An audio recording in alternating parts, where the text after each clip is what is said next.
நான் உங்களுக்கு சொல்லியிருப்பது என்னவென்றால், மிகவும் வெற்றிகரமானவர்களை மற்றவர்களிலிருந்து பிரிக்கும் ஒரு ரகசியம் இருக்கிறது.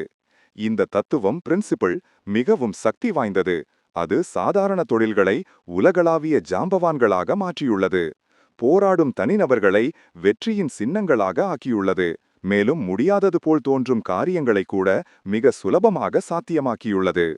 ஒரு வெற்றிகரமான நிறுவனத்தையோ அல்லது தனிநபரையோ பார்த்து ஏன் அவர்கள், ஏன் நான் இல்லை என்று நீங்கள் எப்போதாவது யோசித்ததுண்டா?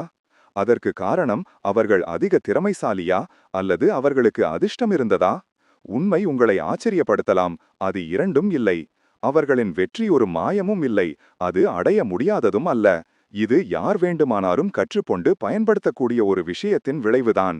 அதுதான் 80-20 தத்துவம், 80-20 பிரின்சிபிள். இந்த தத்துவம் என்ன சொல்கிறதென்றால், உங்கள் முடிவுகளில் 80% வெறும் 20% முயற்சிகளிலிருந்து வருகின்றன. வெற்றி பெற்றவர்கள் கடினமாக உழைப்பதில்லை, அவர்கள் புத்திசாலித்தனமாக உழைக்கிறார்கள். அவர்கள் எதில் கவனம் செலுத்த வேண்டும், தங்கள் நேரம், சக்தி மற்றும் வளங்களை எதில் செலவிட வேண்டும், தேவையற்ற கவனச்சிதறல்கள், டிஸ்ட்ராக்ஷன்ஸ் மற்றும் இரைச்சலை குறைப்பது எப்படி என்று அவர்களுக்கு தெரியும். நீங்கள் இதையே செய்தால் உங்கள் வாழ்க்கை எப்படி இருக்கும் என்று கற்பனை செய்து பாருங்கள். இது ஏதோ சும்மா ஒரு நல்ல கருத்து மட்டுமல்ல, இது காலத்தால் நிரூபிக்கப்பட்ட ஒரு உத்தி, ஸ்ட்ராட்டஜி. இது உங்கள் தொழில், உங்கள் வேலை மற்றும் உங்கள் தனிப்பட்ட சந்தோஷத்தை கூட புரட்சிகரமாக மாற்றும். இந்த புத்தகச் சுருக்கத்தில் இந்த தத்துவத்தை பயன்படுத்தி எப்படி குறைவானதை செய்து அதிகத்தை அடைவது என்று நீங்கள் தெரிந்து கொள்வீர்கள். குறைந்த மன அழுத்தம் மற்றும் வீணான முயற்சியுடன் அதிக வெற்றி, அதிக சுதந்திரம், அதிக மகிழ்ச்சி. ஆனால் இதில் ஒரு விஷயம் இருக்கிறது. இந்த 80-20 தத்துவம் நீங்கள் அதை ஏற்க தயாராக இருந்தால் மட்டுமே வேலை செய்யும். இது கடினமாக உழைப்பதை பற்றியதல்ல, வேறு விதமாக உழைப்பதை பற்றியது. நீங்கள் சிந்திக்கும் விதத்தை சவாலுக்கு உட்படுத்தவும், உங்களை தடுத்து நிறுத்துவதை கைவிடவும், உங்களை முன்னேற்ற பாதையில் கொண்டு செல்லும் விஷயங்களில் கவனம் செலுத்தவும் நீங்கள் தயாரா? இந்த சுருக்கத்தின் இறுதி வரை என்னுடன் இருங்கள். இது உங்களுக்கு பயனுள்ளதாக இருக்கும் என்று நான் உறுதியளிக்கிறேன். இது முடிவடையும் போது உங்கள் வாழ்க்கையின் கட்டுப்பாட்டை எடுத்துக்கொள்ள, அசாதாரண முடிவுகளை அடைய மற்றும் உங்களுக்கு உற்சாகம் அளிக்கும் ஒரு எதிர்காலத்தை உருவாக்க உங்களுக்கு தேவையான கருவிகள் கிடைக்கும். எனவே இந்த வாழ்க்கையை மாற்றும் பயணத்தை ஒன்றாக தொடங்குவோம். ஜார்ஜ் பெர்னார்ட் ஷா ஒரு முறை சொன்னார், புத்திசாலி ரீசனபிள் மேன் தன்னை உலகிற்கு ஏற்ப மாற்றிக்கொள்கிறான். புத்திசாலி அல்லாதவன் உலகை தனக்கேற்ப மாற்ற முயற்சிக்கிறான். எனவே எல்லா முன்னேற்றமும் புத்திசாலி அல்லாதவனிடம்தான் இருக்கிறது. இதன் பொருள் என்ன? நீங்கள் வித்தியாசமாக சிந்திக்க துணிந்தால் எதையும் மாற்றும் சக்தி உங்களிடம் உள்ளது. சிறு வயதிலிருந்தே நாம் விரும்புவதை அடைய வேண்டுமென்றால் ஒவ்வொரு முறையும் 100% முயற்சி கொடுக்க வேண்டும் என்றுதான் நம்மில் பலருக்கும் சொல்லிக் கொடுக்கப்பட்டுள்ளது.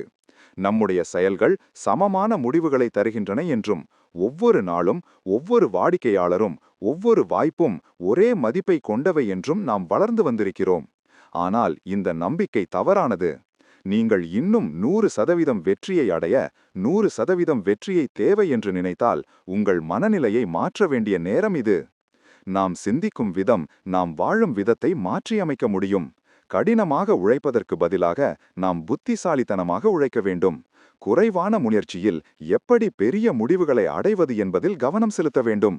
நீங்கள் இதை சாதித்தால் உங்கள் வேலை, மகிழ்ச்சி மற்றும் வாழ்க்கை எப்படி இருக்கும் என்று கற்பனை செய்து பாருங்கள். 80-20 தத்துவம் நமக்கு கற்றுக் கொடுப்பது என்னவென்றால், 80% முடிவுகள் வெறும் 20% முயற்சிகளிலிருந்து வருகின்றன. இதைவிட சிறந்தது என்னவென்றால், இந்த தத்துவத்தை உங்கள் வாழ்க்கையின் ஒவ்வொரு பகுதியிலும் பயன்படுத்த முடியும். நீங்கள் 80-20 தத்துவத்தின் அடிப்படையில் சிந்திக்க தொடங்கினால், உங்கள் இலாபங்களில், ப்ராஃபிட்ஸில் 80%-ஐ வெறும் 20 செலவுகளில் எப்படி அடைய முடியும் என்பதை பார்க்க தொடங்குவீர்கள். ஆனால் மீதமுள்ள 80% பற்றி என்ன? அது முக்கியமில்லையா? அப்படி இல்லை. எது மிகவும் முக்கியமானது என்பதை கண்டறிய நீங்கள் கவனம் செலுத்தும்போது உங்களுக்கு எது வேலை செய்கிறது, எது வேலை செய்யவில்லை என்பதை கண்டறிவீர்கள். இந்த தெளிவு நீங்கள் உங்கள் நேரத்தையும் சக்தியையும் மிகவும் முக்கியமான பகுதிகளில் செலுத்த அனுமதிக்கிறது. இப்போது 100% சக்தியை செலவிட்ட ஒரு விஷயத்திற்காக வெறும் 20% சக்தியை செலவிடுவதன் நன்மைகளை கற்பனை செய்து பாருங்கள். குறைந்த நேரத்தில் இன்னும் எவ்வளவு அதிகமாக உங்களால் சாதிக்க முடியும்? உங்கள் வாழ்க்கை எவ்வளவு தீவிரமாக மாறும்? இந்த தத்துவத்தின் தோற்றம் 100 ஆண்டுகளுக்கு மேல் பழமையானது. இது வில்ஃப்ரெடோ பரேட்டோ என்ற இத்தாலிய பொருளாதார வல்லுநரால் உருவானது. 19ஆம் நூற்றாண்டில் இங்கிலாந்தில் செல்வ பரவலை பரேட்டோ ஆய்வு செய்யத் தொடங்கினார். ஒரு சிறிய பகுதியினர்தான் செல்வந்தர்களாக இருந்ததை கண்டபோது அவர் ஆச்சரியப்படவில்லை. இதைத்தான் அவர் எதிர்பார்த்தார். ஆனால் செல்வ பரவலுக்கும் சமூகத்திற்கும் இடையிலான உறவை அவர் ஆழமாக ஆராய்ந்தபோது அவர் ஒரு திருப்பிக் கொள்ளும் உண்மையை கண்டுபிடித்தார். 20% ஆங்கிலேய குடிமக்கள் 80% செல்வத்தை வைத்திருந்தனர். இது ஒரு தற்செயல் நிகழ்வு மட்டுமல்ல. ஆர்வம் கொண்ட பரேட்டோ வெவ்வேறு காலங்கள் மற்றும் இடங்களுக்கும் தனது ஆய்வுகளை விரிவுபடுத்தினார்.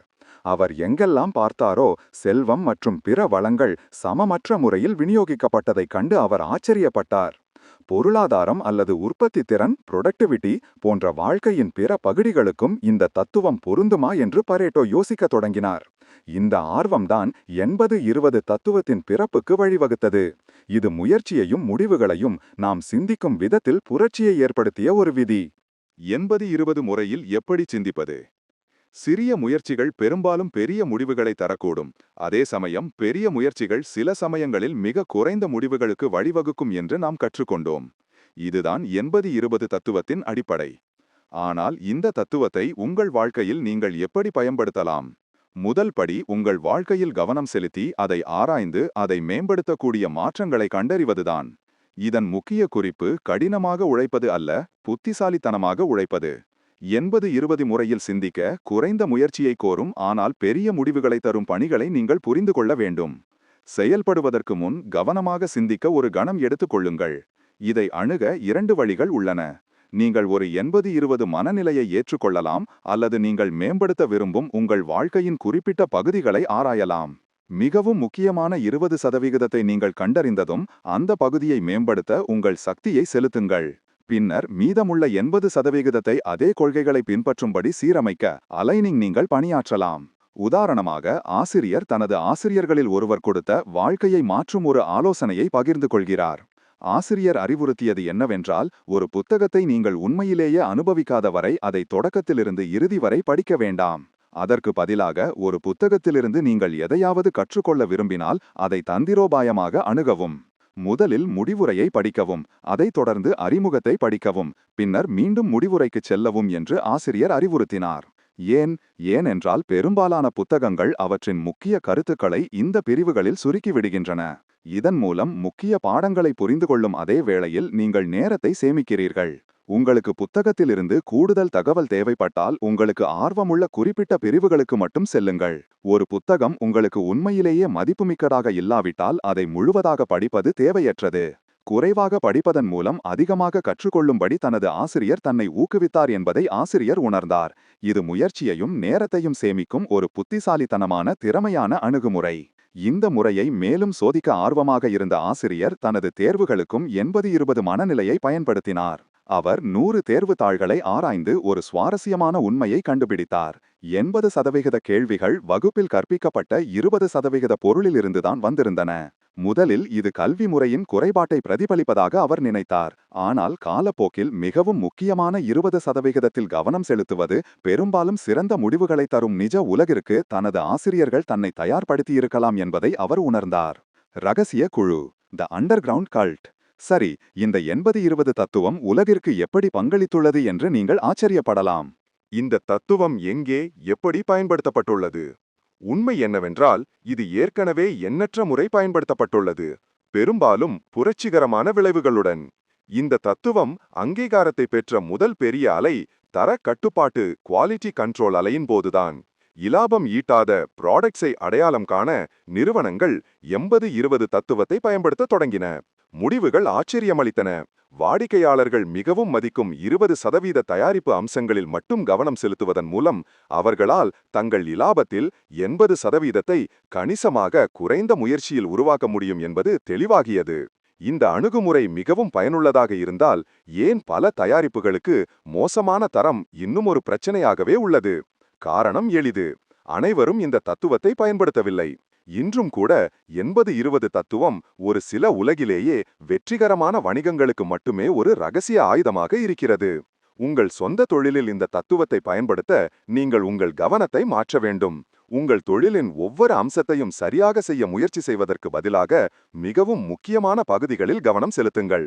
அதாவது அதிக இலாபம் தரும் தயாரிப்புகள், சந்தைகள் மற்றும் வாடிக்கையாளர்களை அடையாளம் கண்டு அதற்கேற்ப உங்கள் வளங்களை பிரித்து ஒதுக்குவது.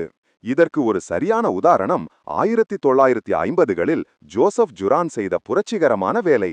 ஜுரான் தங்கள் மோசமான செயல்பாட்டை கொண்ட தயாரிப்புகளை பற்றி ஆய்வு செய்யவும், அவற்றின் தோல்விகளின் மூல காரணங்களை கண்டறியவும், வணிகங்களுக்கு ஆதரவளிப்பதன் மூலம் தர கட்டுப்பாட்டில் ஒரு புரட்சியை தொடங்கினார். பிரச்சனைகள் புரிந்து கொள்ளப்பட்டவுடன் மிகவும் முக்கியமான 20% அம்சங்களை அவர் முக்கியமான சில த வைட்டல் ஃபியூ என்று அழைத்ததை மேம்படுத்துவதில் கவனம் செலுத்த நிறுவனங்களுக்கு அவர் அறிவுறுத்தினார். இந்த முக்கியமான சில குணங்களை சரிசெய்வது தயாரிப்பின் செயல்பாடு மற்றும் விற்பனையை வியத்தகு முறையில் மேம்படுத்தும் என்று ஜுரான் வாதிட்டார். 100% சரியான தன்மையை அடைவதற்கு பதிலாக அது ஒரு சாத்தியமற்ற இலக்கு, மிகவும் முக்கியமானவற்றில் கவனம் செலுத்துவதன் மூலம் வணிகங்கள் மிகப்பெரிய வெற்றியை அடைய முடியும் என்று அணுகுமுறைப்பட்டது. தர கட்டுப்பாட்டில் 80-20 தத்துவத்தை தழுவிய முதல் நிறுவனங்களில் ஜப்பானிய நிறுவனங்களும் இருந்தன. வாடிக்கையாளர் தேவைகளுடன் சரியாக பொருந்தக்கூடிய தயாரிப்புகளை உற்பத்தி செய்வதன் மூலம் அவர்கள் விரைவில் உலக சந்தையில் ஆதிக்கம் செலுத்தினர். இந்த உத்தி வணிக உலகத்தை மாற்றியமைத்தது. தாதாவாய் மேற்கத்திய நாடுகளின் நிறுவனங்களும் கூட 80-20 மனநிலையை ஏற்றுக்கொள்ள வேண்டிய கட்டாயம் ஏற்பட்டது. அவர்கள் மொத்த அல்லது சரியான தரத்தை இலக்காக கொள்வதிலிருந்து தங்கள் இலாபத்தில் 80% ஈட்டும் 20% அம்சங்களுக்கு முக்கியத்துவம் கொடுப்பதற்கு மாறினார்கள். இந்த தத்துவம் தயாரிப்புகளை மேம்படுத்தியது மட்டுமல்ல, இது தொழில்களையும் மாற்றியது. எது உண்மையில் முக்கியம் என்பதில் கவனம் செலுத்துவதன் மூலம் வணிகங்கள் குறைந்த வளங்களை கொண்டு அதிக மதிப்பை உருவாக்க கற்றுக்கொண்டன, வெற்றியின் அர்த்தத்தை மறுவரையறை செய்தன. உங்கள் உத்தி ஏன் தவறானது? உங்கள் நிறுவனம் அதன் சிறந்ததை கொடுக்கிறது, நீங்களும் உங்கள் ஊழியர்களும் 100% முயற்சி போடுகிறீர்கள் என்று நீங்கள் நம்பலாம். ஆனால் இதோ கடுமையான உண்மை. நீங்கள் தவறாக இருக்க வாய்ப்புள்ளது. ஏனென்றால் உங்கள் உத்தி நீங்கள் நினைக்கும் அளவுக்கு பயனுள்ளதாக வேலை செய்யாமல் இருக்கலாம். என் உத்தியில் என்ன தவறு என்று நீங்கள் கேட்கலாம். தெளிவு இல்லாததுதான் பிரச்சனை. பெரும்பாலான வணிகங்களுக்கு தங்கள் இலாபங்கள் எங்கிருந்து வருகின்றன அல்லது எங்கே பணம் இழக்கிறார்கள் என்று உண்மையில் தெரிவதில்லை. குறைந்தபட்ச முடிவுகளுடன் போராட இவ்வளவு முயற்சி யாராலும் போடப்படுவதில்லை. உங்களுக்கு தேவையானது உங்கள் தொழிலின் மேலோட்டமான பார்வை அல்ல, ஓவர்வியூ அல்ல, ஆழமான பார்வை, அண்டர்வியூ.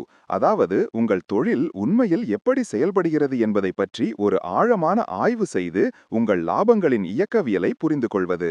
உங்கள் தொழிலின் அதிக வருவாயை ஈட்டும் அம்சங்களை நீங்கள் துல்லியமாக கண்டறிய வேண்டும். இதில் உங்கள் தயாரிப்புகள், உங்கள் வாடிக்கையாளர்கள் மற்றும் உங்கள் லாபங்களுக்கு கணிசமாக பங்களிக்கும் வேறு எதுவாக இருந்தாலும் அடங்கும். கடந்த மாதத்தின் உங்கள் விற்பனை தரவுகளை ஆராய்வதன் மூலம் தொடங்கவும். எந்த தயாரிப்புகள் அதிகம் விற்கப்படுகின்றன? உங்கள் மிகவும் விசுவாசமான வாடிக்கையாளர்கள் அல்லது வாடிக்கையாளர் குழுக்கள் யார்? இந்த அதிக செயல்படும் கூறுகளை நீங்கள் கண்டறிந்தவுடன் உங்கள் சக்தியையும் வளங்களையும் அவற்றின் மீது செலுத்துங்கள். உங்கள் தொழிலின் ஒவ்வொரு அம்சத்திலும் உங்களை நீங்களே வருத்திக் கொள்வதை நிறுத்திவிடுங்கள். அதற்கு பதிலாக உங்கள் முடிவுகளில் 80% வழங்கும் முக்கியமான 20%த்தில் கவனம் செலுத்துங்கள். இதற்கு மற்றொரு பயனுள்ள அணுகுமுறை உங்கள் போட்டியாளர்களை படிப்பது. இதற்கு ஒரு சிறந்த உதாரணம் ஜார்ஜியாவை தலைமாக கொண்ட இன்டர்ஃபேஸ் கோஆபரேஷன் என்ற நிறுவனம். இது ஆரம்பத்தில் தரைவிரிப்புகளை விற்றது. அவர்கள் தங்கள் தொழிலை ஆராய்ந்தபோது ஆச்சரியமான ஒன்றை கண்டுபிடித்தார்கள். தங்கள் வாடிக்கையாளர்களில் 20% பேர் மட்டுமே உண்மையில் அவர்கள் வாங்கிய தரைவிரிப்புகளை பயன்படுத்தினர். அதனால் அவர்கள் என்ன செய்தார்கள்? அதிக தரைவிரிப்புகளை விற்பதில் கவனம் செலுத்துவதற்கு பதிலாக அவர்கள் தங்கள் உத்தியை மாற்றினார்கள். தரைவிரிப்புகளை சுறுசுறுப்பாக பயன்படுத்தும் வாடிக்கையாளர்களுக்கு அவற்றை சரிசெய்வதில் தங்கள் கவனத்தை மாற்றினார்கள். வாடிக்கையாளர்கள் தங்கள் சேதமடைந்த தரைவிரிப்புகளை நிறுவனத்திற்கு கொண்டு வருவார்கள், மேலும் ஊழியர்கள் அவற்றை சரிசெய்து மீண்டும் அவர்களின் வீடுகளில் நிறுவுவார்கள். இந்த சிறிய மாற்றம் ஒரு பெரிய வித்தியாசத்தை ஏற்படுத்தியது. தரைவிரிப்பு உரிமையாளர்களை, அவர்களின் தயாரிப்பை உண்மையாக மதித்தவர்களை இலக்காக கொண்டதன் மூலம் அவர்கள் போராடி கொண்டிருந்த ஒரு தொழிலை 800 மில்லியன் தரைவிரிப்பு சப்ளையராக மாற்றினர். இந்த மாற்றம் 80/20 தத்துவத்தின் உள் செயல்பாடுகளுக்கு ஒரு சக்தி வாய்ந்த சான்றாகும். இதிலிருந்து கற்றுக்கொள்ள வேண்டிய பாடம் தெளிவாக உள்ளது. உங்கள் தொழில் உத்தி எல்லோரையும் திருப்திப்படுத்தவோ அல்லது எல்லாவற்றையும் மேம்படுத்தவோ இலக்கு வைக்கக்கூடாது. அதற்கு பதிலாக உண்மையில் முக்கியமான சில விஷயங்களில் கவனம் செலுத்துங்கள். உங்கள் வெற்றியின் பெரும்பகுதியை தூண்டும் முக்கியமான 20%. குறைந்த முயற்சியில் அபரிமிதமான வளர்ச்சியை, எக்ஸ்பொனென்ஷியல் growth அடைவதற்கான ரகசியம் அதுதான். எளிமை அழகு. Simple is beautiful. இலாபம் மட்டுமே ஈட்டும் ஒரு தொழிலை நடத்துவதை நீங்கள் எப்போதாவது கனவு கண்டிருக்கிறீர்களா? இழப்புகள் இல்லை, தேவையற்ற போராட்டங்கள் இல்லை, வெறும் அசல் வெற்றி. இதை கற்பனை செய்து பாருங்கள். நீங்கள் உங்கள் தொழிலை ஆராய்ந்து விட்டீர்கள். உங்கள் இலாபத்தில் 80% தூண்டும் 20% காரணிகளை கண்டறிந்து விட்டீர்கள். இப்போது நீங்கள் செயல்பட தயாராக உள்ளீர்கள். கேள்வி என்னவென்றால், அடுத்து என்ன? இங்கேதான் சவால்கள் எழுகின்றன.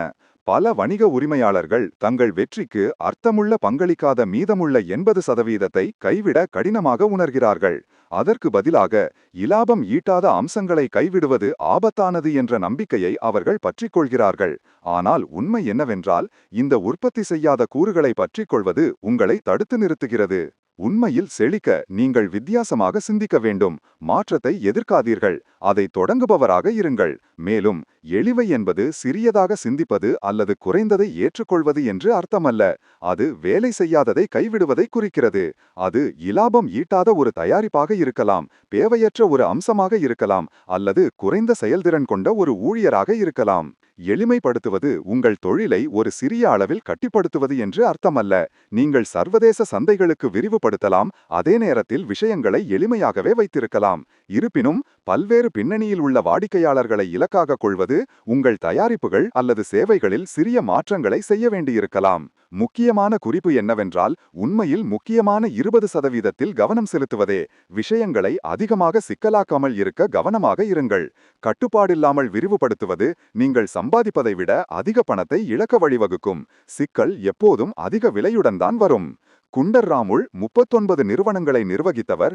அவற்றில் சிலவற்றை மற்றவர்களை விட மிகவும் இலாபம் ஈட்டியது எது என்பதை கண்டறிய அவற்றின் செயல்பாட்டை ஆய்வு செய்தார். அவரது கண்டுபிடிப்புகள் கண் திறப்பவையாக இருந்தன. மிகவும் வெற்றிகரமான நிறுவனங்களில் குறைவான வாடிக்கையாளர்கள், குறைவான தயாரிப்புகள் மற்றும் குறைவான சப்ளையர்கள் இருந்தன. அவை அனைத்திற்கும் பொதுவான ஒரு குணம் எளிமை. எளிமைதான் பொதுவான நூல் என்று ராமுல் முடிவு செய்தார். ஒரு எளிய, புத்திசாலித்தனமான மற்றும் கவனம் செலுத்தப்பட்ட அணுகுமுறை எந்த சிக்கலான உத்தியையும் விஞ்சும். எனவே உங்கள் முக்கியமான 20%த்தை நீங்கள் கண்டறிந்தவுடன் அதன் மீது முற்றிலும் கவனம் செலுத்துங்கள். முக்கியமில்லாத விஷயங்களை கைவிட தயங்காதீர்கள். நீங்கள் வெற்றி பெற விரும்பினால் நீங்கள் தைரியமாக இருக்க வேண்டும். முடிவில் எளிமை அழகு மட்டுமல்ல, அது அவசியம். ஒரு சீரமைக்கப்பட்ட திறமையான தொழில் உங்கள் சக்தியையும் வளங்களையும் உண்மையில் வளர்ச்சி மற்றும் இலாபத்தை தூண்டுவதில் செலுத்த உங்களை அனுமதிக்கிறது. நீங்கள் 20%இல் கவனம் செலுத்தும்போது நீங்கள் எளிமைப்படுத்துவது மட்டுமல்ல, அசாதாரண வெற்றிக்காக உங்களை நீங்களே தயார் செய்கிறீர்கள். சரியான வாடிக்கையாளர்களை கவர்வது. 1960களுக்கு முன்பு நிறுவனங்கள் முதன்மையாக பாரிய உற்பத்தியில், மாஸ் புரொடக்ஷனில் கவனம் செலுத்தின. பரந்த தேவையை பூர்த்தி செய்ய முடிந்தவரை அதிகமாக உற்பத்தி செய்தன.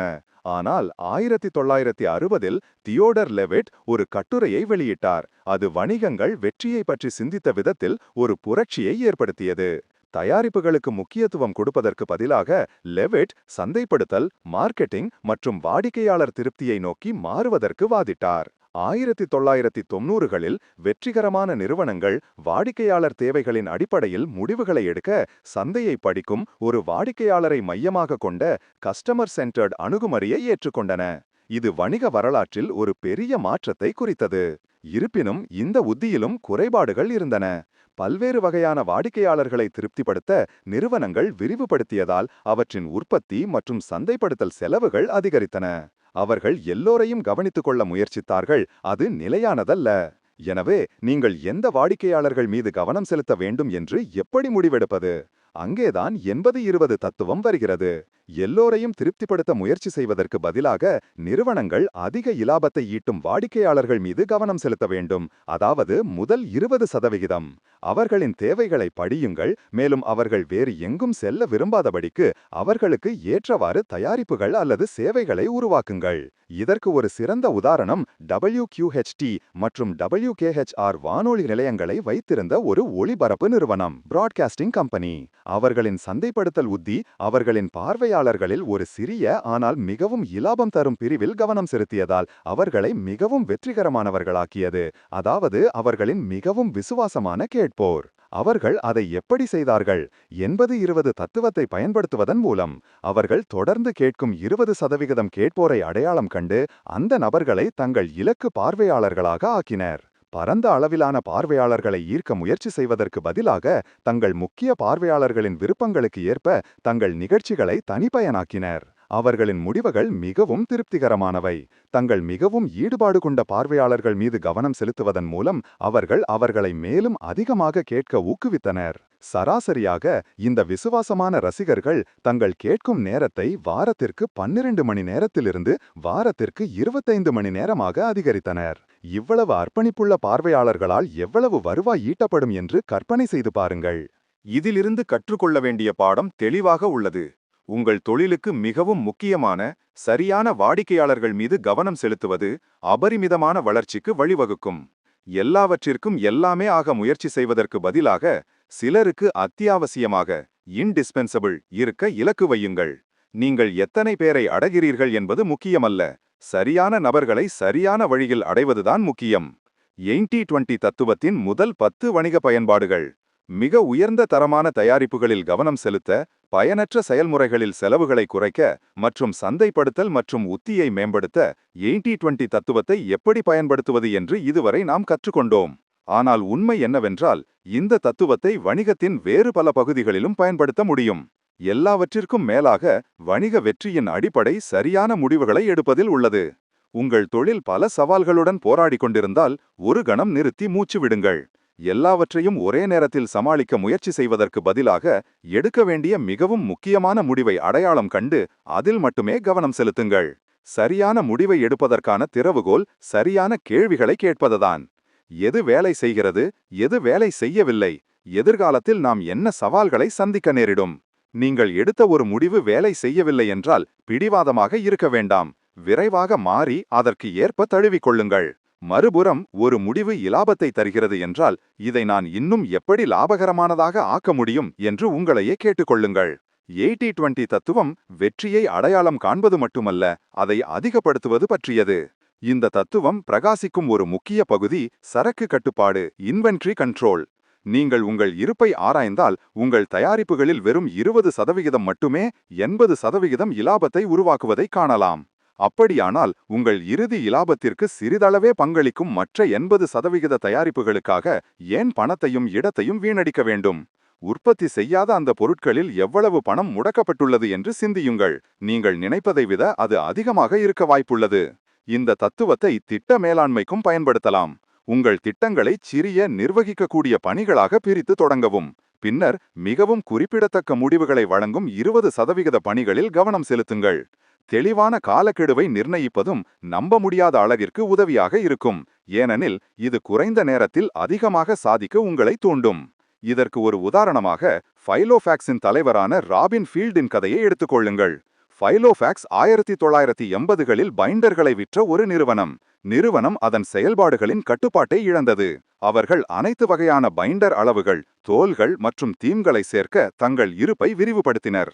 மேற்பரப்பில் இது ஒரு நல்ல உத்தியாக தோன்றியிருக்கலாம். வாடிக்கையாளர்களுக்கு அதிக வகைகளை வழங்கியது, ஆனால் முடிவுகள் பேரழிவை ஏற்படுத்தின. யாரும் வாங்க விரும்பாத தயாரிப்புகளின் மிகப்பெரிய சரக்குகளை நிறுவனம் கொண்டிருந்தது. அதையும் விட மோசமாக, அவர்கள் அறிமுகப்படுத்திய புதிய பைண்டர்கள் மிகவும் சிக்கலானவையாக இருந்ததால் வாடிக்கையாளர்கள் குழப்பமடைந்து விரக்தியடைந்தனர். இந்த செலவு மிகுந்த அதிக சிக்கலான பைண்டர்களை உருவாக்குவதற்காக எவ்வளவு பணம் வீணடிக்கப்பட்டது என்று கற்பனை செய்து பாருங்கள். அவை விற்கப்படாமல் சேமிப்பில் மட்டுமே இருந்தன. இந்த தோல்வி ஒரு முக்கியமான பாடத்தை எடுத்துக்காட்டியது. சரக்கு மேலாண்மை வணிக வெற்றிக்கு மிகவும் முக்கியமானது. 80-20 தத்துவத்தை பயன்படுத்துவதன் மூலம் ஃபைலோஃபேக்ஸ் பிரபலமான மற்றும் இலாபமீட்டும் 20% தயாரிப்புகளில் கவனம் செலுத்தியிருக்க முடியும். தேவையற்ற சிக்கல்களை நீக்கி வீணாவதை குறைத்திருக்கலாம். முக்கியமான சில த வைட்டல் ஃபியூ உங்களுக்கு வெற்றியை அளிக்கின்றன. வெற்றி அதிர்ஷ்டத்தால் வருவதில்லை, இது கடின உழைப்பு மற்றும் ஒரு முறையான அணுகுமுறையின் விளைவாகும். நீங்கள் வெற்றி பெற விரும்பினால் உண்மையில் எதில் இலாபம் ஈட்டுகிறது என்பதை பற்றி நீங்கள் தீவிரமாக சிந்திக்க வேண்டும். மேலும் மற்ற அனைத்தையும் நனைவுடன் கைவிட வேண்டும். உங்கள் ஊழியர்கள் அனைவரும் உங்கள் தொழிலுக்கு ஒரே மதிப்பை கொடுக்கிறார்கள் என்று நீங்கள் நம்புகிறீர்களா? உண்மை என்னவென்றால், எல்லா ஊழியர்களும் சமமாக பங்களிப்பதில்லை. சிலர் அளவிட முடியாத மதிப்பை சேர்க்கிறார்கள், சிலர் குறைந்தபட்சம்தான் செய்கிறார்கள். மற்றவர்கள் உங்கள் முன்னேற்றத்திற்கு தீங்கு கூட செய்யலாம். அதே விஷயம் பணிகளுக்கும் பொருந்தும். எல்லா பணிகளும் சமமாக முக்கியமானவை அல்ல. சில இலாபங்களை தூண்டுகின்றன, மற்றவை உண்மையில் முக்கியமானவற்றிலிருந்து உங்களை திசை திருப்புகின்றன. அசாதாரண முடிவுகளை அடைய நீங்கள் 50-20 என்று சிந்திப்பதை நிறுத்திவிட்டு 80-20 தத்துவத்தை பயன்படுத்த தொடங்க வேண்டும். உங்கள் நேரம், சக்தி, வளங்கள் மற்றும் கவனத்தில் 20% உங்கள் இலாபத்தில் 80% உருவாக்கும் 20% செயல்பாடுகள், ஊழியர்கள் மற்றும் உத்திகளில் செலுத்துங்கள். மேலும் நிகழ்காலத்தில் சிக்கிக்கொள்ள வேண்டாம் என்பதை நினைவில் கொள்ளுங்கள். இன்று வேலை செய்வது எதிர்காலத்தில் வேலை செய்யாமல் போகலாம். முன்கூட்டியே திட்டமிடத் தொடங்குங்கள் மற்றும் வரவிருக்கும் மாற்றங்களுக்கு தயாராக இருங்கள். உங்கள் வாழ்க்கையிலும் தொழிலிலும் உள்ள 80% செயல்பாடுகளை தடுக்க உங்கள் மனதை பறக்குங்கள். இதற்கு செயல், தீர்க்கமான மற்றும் உடனடி செயல் தேவை. நீங்கள் எவ்வளவு சீக்கிரம் தொடங்குகிறீர்களோ அவ்வளவு சீக்கிரம் முடிவுகளை பார்ப்பீர்கள். முக்கியமான முடிவுகளை எப்படி மாற்றியமைக்கும் என்பதற்கு இங்கே ஒரு உண்மையான வாழ்க்கை உதாரணம். ஊழியர்களுக்கு வருடாந்திர போனஸை விநியோகிக்க போராடிய ஒரு நண்பரை பற்றிய கதையை ஆசிரியர் பகிர்ந்து கொள்கிறார். 100 ஊழியர்களில் 2 பேர் மட்டுமே நிறுவனத்தின் இலாபத்தில் 50% உருவாக்குவதற்கு பொறுப்பானவர்கள் என்று அவரது நண்பருக்கு தெரியும். இருப்பினும் அவர்கள் தெளிவாக தகுதியுடையவர்களாக இருந்தபோதிலும் மற்றவர்களை விட இந்த 2 ஊழியர்களுக்கு அதிக வெகுமதி அளிப்பதை பற்றி அவர் தயங்கினார், ஏனெனில் அவர் பின்விளைவுகளை அஞ்சினார். தகுதியின் அடிப்படையில் அவர்களுக்கு வெகுமதி அளிக்கும் ஆசிரியரின் ஆலோசனையை பொருட்படுத்தாமல் அவரது நண்பர் போனஸ்களை சமமாக விநியோகிக்க தேர்ந்தெடுத்தார். பின்னர் அவரது பகுப்பாய்வு ஒரு ஊழியர் நிறுவனத்திற்கு 0 இலாபமே 0 ப்ராஃபிட் பங்களித்தார் என்று தெரியப்படுத்தியது. இந்த ஊழியருக்கு போனஸ் கிடைத்திருக்க கூடாது என்று தர்க்கம் சொன்னது. ஆனால் அதற்கு பதிலாக வங்கியின் தலைவர் தனிப்பட்ட பொறுப்பு பர்சனல் லயபிலிட்டி காரணமாக அவர்களுக்கு வெகுமதி அளிக்க முடிவு செய்தார். அவரது முடிவு தகுதியை விட சமூக உறவுகளால் பாதிக்கப்பட்டது. மேலும் அது நிறுவனத்திற்கு பெரிய விலையை கொடுத்தது. விந்தை என்னவென்றால் அந்த உற்பத்தி செய்யாத ஊழியர் இறுதியில் வேறொரு வேலைக்கு சென்றபோது நிறுவனம் அதிர்ஷ்டசாலி ஆனது. ஆனால் இந்த சம்பவம் வணிகங்களில் கவனம் இல்லாதபோது என்ன நடக்கிறது என்பதற்கு ஒரு சக்தி வாய்ந்த உதாரணமாக செயல்படுகிறது. வங்கியின் தலைவர் பெரும்பாலான இலாபங்களுக்கு பொறுப்பான முக்கியமான சில ஊழியர்களுக்கு முக்கியத்துவம் அளித்து முதலீடு செய்திருக்க வேண்டும். அவர் அவ்வாறு செய்திருந்தால் அந்த ஊழியர்கள் நிறுவனத்திற்கு இன்னும் பெரிய வெற்றியை தூண்டியிருக்கலாம். இதிலிருந்து எடுத்துக்கொள்ள வேண்டியது தெளிவாக உள்ளது. வணிக முடிவுகள் என்று வரும்போது தயம்பாதீர்கள், தைரியமாக இருங்கள் மற்றும் உங்கள் இலாபம் மற்றும் வெற்றியை புதிய உயரங்களுக்கு கொண்டு செல்லக்கூடிய முக்கியமான சில நபர்கள், பணிகள் மற்றும் உத்திகளில் கவனம் செலுத்துங்கள். வங்கியின் தலைவர் பெரும்பாலான இலாபங்களுக்கு பொறுப்பான முக்கியமான சில ஊழியர்களுக்கு முக்கியத்துவம் அளித்து முதலீடு செய்திருக்க வேண்டும். அவர் அவ்வாறு செய்திருந்தால் அந்த ஊழியர்கள் நிறுவனத்திற்கு இன்னும் பெரிய வெற்றியை தூண்டியிருக்கலாம். இதிலிருந்து எடுத்துக்கொள்ள வேண்டியது தெளிவாக உள்ளது. வணிக முடிவுகள் என்று வரும்போது தயங்காதீர்கள், தைரியமாக இருங்கள் மற்றும் உங்கள் இலாபம் மற்றும் வெற்றியை புதிய உயரங்களுக்கு கொண்டு செல்லக்கூடிய முக்கியமான சிலர், நபர்கள், பணிகள் மற்றும் உத்திகளில் கவனம் செலுத்துங்கள். வெற்றி என்பது முன்னுரிமைப்படுத்துவது, பிரையாரிட்டைசேஷன் சரியான தன்மை அல்ல என்பதை நினைவில் கொள்ளுங்கள். சுதந்திரமாக இருப்பது 80/20 தத்துவம் உங்களை சுதந்திரப்படுத்த சக்தி கொண்டது. கடின உழைப்பு மற்றும் முடிவில்லாத முயற்சியால் உங்களை நீங்களே சோர்வடைய செய்வதற்கு பதிலாக நீங்கள் கடினமாக உழைக்காமல் புத்திசாலித்தனமாக உழைப்பதன் மூலம் அதிகமாக சாதிக்க முடியும். இந்த தத்துவத்தின் மூலம் நீங்கள் குறைந்த நேரத்தில் அதிக பணம் சம்பாதிக்கலாம். இதன் திறவுகோல் அதை உங்கள் தொழிலிலும் வாழ்க்கையிலும் தீவிரமாகவும் தொடர்ச்சியாகவும் பயன்படுத்துவது. ஒரே ஒரு நன்மைக்காக 80/20 தத்துவத்தை பயன்படுத்துவது இதன் இலக்கு அல்ல. மாறாக இந்த வழியில் நிரந்தரமாக சிந்திக்க உங்கள் மூளையை பழக்குவதுதான் இதன் நோக்கம். இந்த மனநிலையை நீங்கள் அடைந்தவுடன் உங்கள் வாழ்க்கையின் ஒவ்வொரு அம்சமும் அதன் அதிகபட்ச திறனில் செயற்படும். நீங்கள் இந்த வழியில் சிந்திக்க தொடங்கும்போது முன்னேற்றம் தவிர்க்க முடியாதது, இன்எவிட்டபிள் ஆகிறது. முன்னேற்றம் என்பது இலக்குகளை அடைவது மட்டுமல்ல, அது வாழ்க்கையை அதிகம் அனுபவிக்கக்கூடியதாக மாற்றும் ஒரு நேர்மறையான மனநிலையாகும். உங்கள் இலக்குகளை அடைய உங்களுக்கு தூக்கமில்லாத இரவுகளோ அல்லது முடிவில்லாத மணிநேர வேலைகளோ தேவையில்லை. உங்கள் இலக்குகளை அடைய நீங்கள் நாள் முழுவதும் உங்களை பிஸியாக வைத்திருக்க தேவையில்லை. 80/20 தத்துவத்தை பயன்படுத்துவதன் மூலம் குறைந்த முயற்சி அதிக முடிவுகளுக்கு வழிவகுக்கும் ஒரு புத்திசாலித்தனமான, ஒழுங்கமைக்கப்பட்ட வாழ்க்கையை நீங்கள் வாழலாம். முன்னேற்றம் சமன் சுதந்திரம். ஆனால் சுதந்திரம் என்பது நீங்கள் இருக்கும் இடத்தில் நிலை பெறுவது என்று அர்த்தமல்ல. உலகம் தொடர்ந்து வளர்ந்து கொண்டிருக்கிறது. இவால்விங். மேலும் நீங்கள் உச்சத்தில் இருக்க வேண்டுமென்றால் நீங்கள் முன்னேற்றத்தை தழுவி தொடர்ந்து மேம்பட முயற்சி செய்ய வேண்டும். The decline and fall of the Roman Empire என்ற புத்தகத்தின் ஆசிரியரான எட்வர்ட் கிப்பன் பெரும்பாலும் முன்னேற்றத்தின் ஒரு வழிகாட்டியாக கருதப்படுகிறார். மனிதர்கள் முழுமையாக திருப்தி அடைவதில்லை என்று அவர் நம்பினார். அவர்கள் எப்போதும் சரியான தன்மையை தேடுகிறார்கள். மேலும் சரியான தன்மையை தொடர்ச்சியான முன்னேற்றத்தின் மூலம் மட்டுமே அடைய முடியும் என்று அவர் வாதிட்டார். செல்வம் மற்றும் மகிழ்ச்சி எப்போதும் விரிவடைகின்றன, ஆனால் தொடர்ந்து முன்னேறுபவர்களுக்கு மட்டுமே என்று அவர் முடிவு செய்தார். நீங்கள் எவ்வளவு பணம் சம்பாதித்தாலும் அல்லது உங்கள் தொழில் எவ்வளவு வெற்றிகரமானாலும் எப்போதும் அதிகம் சம்பாதிக்கும் அல்லது சிறந்த உத்தியை பயன்படுத்தும் ஒருவர் இருப்பார். அப்படியானால் நீங்கள் சிறந்ததை இலக்காக கொள்ளும்போது நல்லதை மட்டும் ஏன் ஏற்றுக்கொள்ள வேண்டும்? 80/20 தத்துவம் குறைவாக செய்து அதிகமாக சாதிக்க ஒரு நிரூபிக்கப்பட்ட உத்தி. இது எண்ணற்ற தனிநபர்கள் மற்றும் வணிகங்களுக்கு வேலை செய்துள்ளது. இப்போது உங்கள் முறை. அதை பயன்படுத்துங்கள், மேலும் நீங்கள் தகுதியான சுதந்திரம், முன்னேற்றம் மற்றும் வெற்றியை திரண்டுவிடுங்கள். முடிவுரை. இந்த சுருக்கத்தில் உங்கள் வாழ்க்கையை உண்மையிலேயே மாற்றியமைக்கக்கூடிய சக்தி வாய்ந்த பாடங்களை நீங்கள் கற்றுக்கொண்டீர்கள். கடினமாக உழைக்காமல் புத்திசாலித்தனமாக உழைப்பதன் மூலம் ஒரு நிறைவான வாழ்க்கையை அடைவது சாத்தியம் என்பதை நீங்கள் கண்டுபிடித்தீர்கள். சில எளிய உத்திகளை பயன்படுத்துவதன் மூலம் நீங்கள் குறைவாக செய்யும்போது அதிகமாக சம்பாதிக்கலாம். இதன் திறவுகோல் உங்கள் வாழ்க்கையை படித்து பணம், நேரம் அல்லது தனிப்பட்ட வளர்ச்சி என எதுவாக இருந்தாலும் உங்களுக்கு அதிக மதிப்பை தரும் பகுதிகளை அடையாளம் காண்பதுதான். 80/20 தத்துவத்தை வாழ்க்கையின் எந்த அம்சத்திலையும் வெற்றியை அடைய பயன்படுத்தலாம். உங்கள் வெற்றியை தூண்டும் முக்கியமான சில மிகவும் முக்கியமான கூறுகளில் கவனம் செலுத்த உங்கள் உத்தியை எப்படி மாற்றுவது என்று நீங்கள் கற்றுக்கொண்டீர்கள். மேலும் எளிமையின் அழகையும் தெளிவாகவும் தந்திரபாயமாகவும் சிந்திப்பது எப்படி அசாதாரண முடிவுகளுக்கு வழிவகுக்கும் என்பதையும் நீங்கள் கண்டுபிடித்தீர்கள்.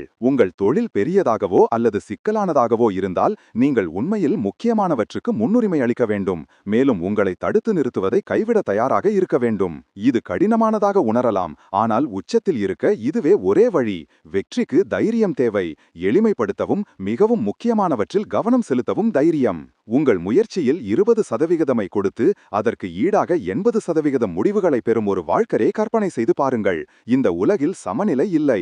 புத்திசாலித்தனமாக சிந்தித்து தந்திரபாயமாக செயல்படுபவர்கள்தான் வழி நடத்துகிறார்கள் மற்றும் வெற்றி பெறுகிறார்கள். அதனால் புத்திசாலியாக இருங்கள். 80/20 என்று சிந்தியுங்கள். இந்த தத்துவத்தை உங்கள் வாழ்க்கையிலும் தொழிலிலும் பயன்படுத்துங்கள். மேலும் நீங்கள் எப்போதும் கனவு கண்ட சுதந்திரம், முன்னேற்றம் மற்றும் வெற்றி உங்களுக்கு கிடைப்பதை பாருங்கள். உங்கள் உலகின் கட்டுப்பாட்டை எடுத்துக்கொண்டு ஆள வேண்டிய நேரம் இது. ரிச்சர்ட் கோச் எழுதிய the 80-20 principle, the secret of achieving more with less என்ற இந்த ஆடியோ புத்தகச் சுருக்கத்தை கேட்டதற்கு நன்றி. உங்கள் நேரம், சக்தி மற்றும் அணுகுமுறையை பற்றி மீண்டும் சிந்திக்க இது உங்களை தூண்டியுள்ளது என்றும், குறைவாக செய்து அதிகமாக சாதிக்கும் நம்ப முடியாத சக்தியை உங்களுக்கு காட்டியுள்ளது என்று நான் நம்புகிறேன். 80/20 தத்துவத்தின் உண்மையான அழகு அதன் எளிமையில்தான் உள்ளது. வெற்றி பெற நீங்கள் அதிக சுமை கொண்டிருக்க தேவையில்லை. சிறிய நோக்கத்துடன் கூடிய செயல்கள், இன்டென்ஷனல் ஆக்ஷன்ஸ், மிகப்பெரிய வாழ்க்கையை மாற்றும் முடிவுகளை உருவாக்க முடியும். இப்போது உங்கள் முறை. முதலடியை எடுத்து வைத்து இந்த பாடங்களை இன்றே உங்கள் வாழ்க்கையில் பயன்படுத்த தொடங்குங்கள். இந்த சுருக்கம் உங்களுக்கு பிடித்திருந்தால் உங்கள் கருத்துக்களை நான் கேட்க விரும்புகிறேன். உங்களுக்கு மிகவும் மதிப்புமிக்க தகவல் என்ன? கீழே உள்ள கருத்துக்களில் எனக்கு தெரியப்படுத்துங்கள்.